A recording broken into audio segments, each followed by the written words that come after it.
Hello everyone, my name is Tasom Choi from KAIST in South Korea. Today I am going to present my research about inclusive algorithmic experiences for content creators with disabilities. Recently, a growing number of people with disabilities have created contents that present various aspects of disabilities on video platforms such as YouTube or TikTok. They show their daily routines, introduce prosthetic limbs, and discuss transportation accessibility with their own narratives. In the video platform, these contents are classified and distributed to viewers through the algorithms.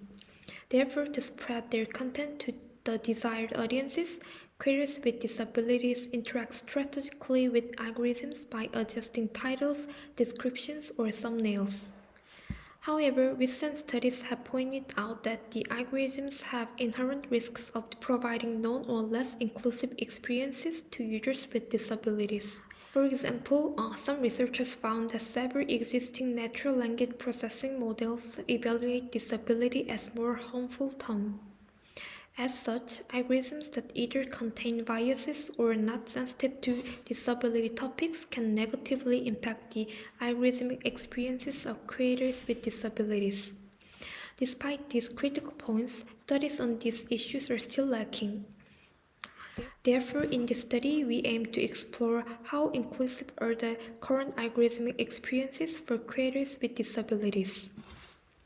To address this issue, we conducted semi-structured interviews with 8 YouTubers with disabilities through Zoom.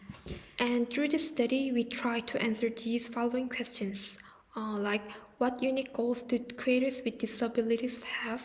How do they perceive the inclusiveness of YouTube's algorithm? And what challenges do they face when interacting with the algorithm?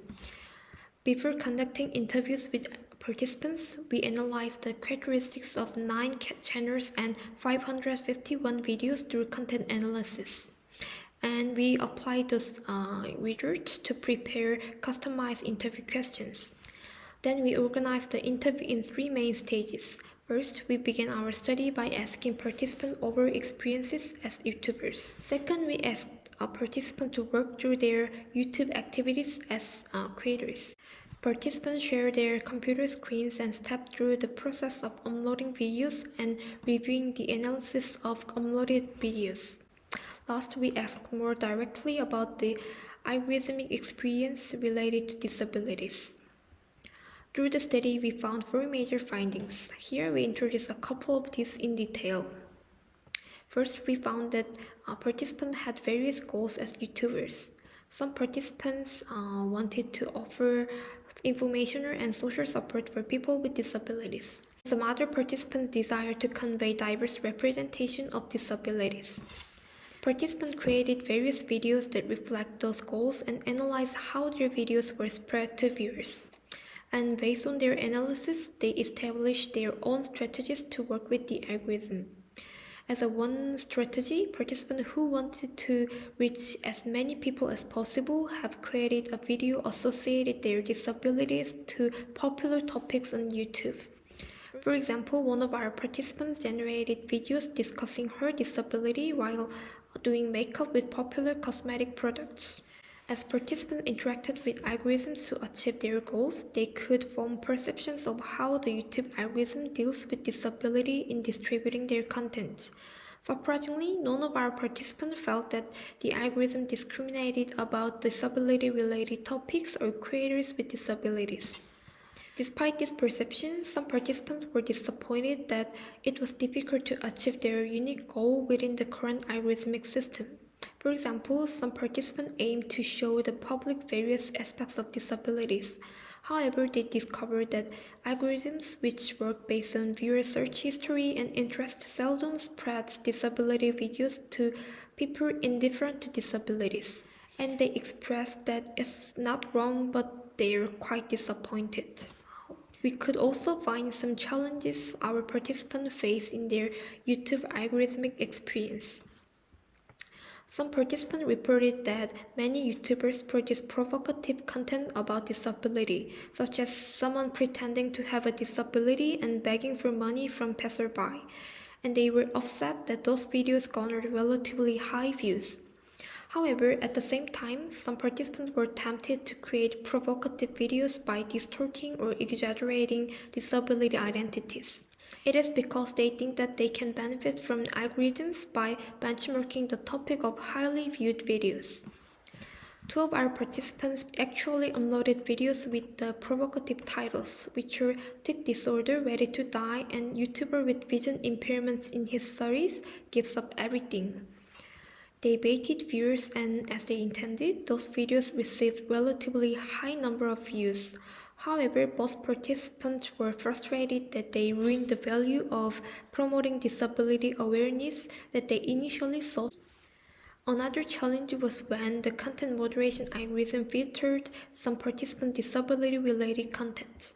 One participant with a limbless disability experienced that the thumbnail containing his injured body was not uploaded and automatically replaced with another image. When this case happened, our participants were not given any explanation of which part of their videos caused the trouble, and our participants suspected that the disability-related features might be the source of problem, and they were frustrated with it. Through these findings, we tried to discuss the inclusiveness of the video platform's algorithmic experiences. In our study, the participants did not perceive that the algorithm discriminates against disabilities.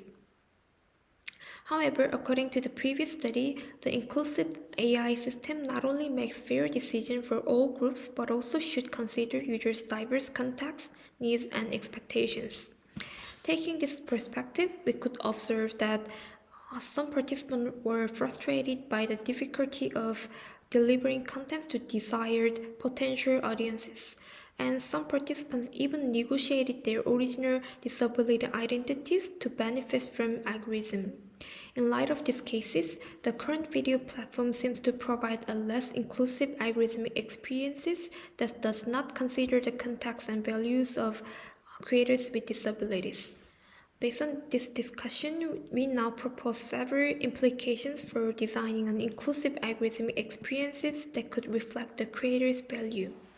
First, the current system does not sufficiently consider creators' goals because the algorithm identifies needs of creators by itself based on data.